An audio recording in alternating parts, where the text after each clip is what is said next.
ತಿರುಪತಿನ ನಾವು ಬ್ಯಾಡದೇ ಇರೋ ಕಾರಣಕ್ಕೆ ನೆನೆಸ್ಕೊತಾ ಇದೀವಿ. ಕನ್ನಡಿಗರೆಲ್ಲ ಹೆಮ್ಮೆ ಪಡಬೇಕಾದಂತ ಕಾರಣ ಒಂದಿದೆ. 1750 ಸುರಪುರದ ರಾಜ ಮೊಂಡಗೈ ವೆಂಕಟಪ್ಪ ನಾಯಕರಿಗೆ ಹೈದರಾಬಾದಿನ ನಿಜಾಮರು ಒಂದು ರಣವೀಳ್ಯ ಕೊಡ್ತಾರೆ. ಏನು? ಪಾಂಡಿಚೇರಿಯನ್ನೇ ನೀನ್ ಗೆದ್ದು ಕೊಡು, ಯಾರೂ ಗೆಲ್ಲಲಾದ ಫ್ರೆಂಚರ ಆಡುಂಬಲವಾಗಿದ್ದಂತ ಪಾಂಡಿಚೇರಿಯನ್ನ ನೀನ್ ನನ್ಗೆ ಗೆದ್ದು ಕೊಡ್ಬೇಕು. ಮಹಾರಾಜ ಸುರಪುರದ ವೆಂಕಟಪ್ಪ ನಾಯಕರು ಒಪ್ಕೋತಾರೆ.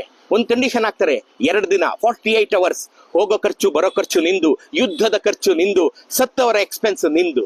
ಓಕೆ ಅಂತ ಹಾಕ್ತಾರೆ. ಅಲ್ಲಿಂದ ಪಾಂಡಿಚೇರಿಗೆ, ಸುರಪುರದಿಂದ ಪಾಂಡಿಚೇರಿಗೆ, ಎಲ್ಲಿಯ ಹೈದರಾಬಾದು, ಎಲ್ಲಿಯ ಸುರಪುರ, ಎಲ್ಲಿಯ ಪಾಂಡಿಚೇರಿ. ಸುರಪುರದಿಂದ ಪಾಂಡಿಚೇರಿಗೆ ಬಂದಂತ ಮೊಂಡಗೈ ವೆಂಕಟಪ್ಪ ನಾಯಕರು 2 ದಿನಗಳಲ್ಲಿ ಫ್ರೆಂಚರನ್ನ ಅದುಮಿ ಇರುವೆಗಳಂತೆ ಹೊಸಕಿ ಪಾಂಡಿಚೇರಿಯನ್ನ ಗೆದ್ದು ಹೈದರಾಬಾದ್ ನಿಜಾಮನಿಗೆ ಕೊಡ್ತಾರೆ. ವಾಪಸ್ ಬರ್ತಾ ಇದ್ದಂತ ಕಾಲದಲ್ಲಿ ಪಾಂಡಿಚೇರಿಯಿಂದ ಅವ್ರಿಗೆ ಇನ್ನೊಂದು ಸುದ್ದಿ ಬರುತ್ತೆ, ತಿರುಪತಿಯನ್ನ ಮ್ಲೇಚ್ಛರು ಮುತ್ತಿಗೆ ಹಾಕಿದ್ದಾರೆ. ಇವ್ರು ಸುರಪುರಕ್ಕೆ ಹೋಗೋ ಯೋಚನೆ ಬಿಟ್ಟು ಸೀದಾ ತಿರುಪತಿಗೆ ಹೋಗ್ತಾರೆ. ಅದೇ ಸೈನ್ಯ ತಕೊಂಡು ಅಲ್ಲಿ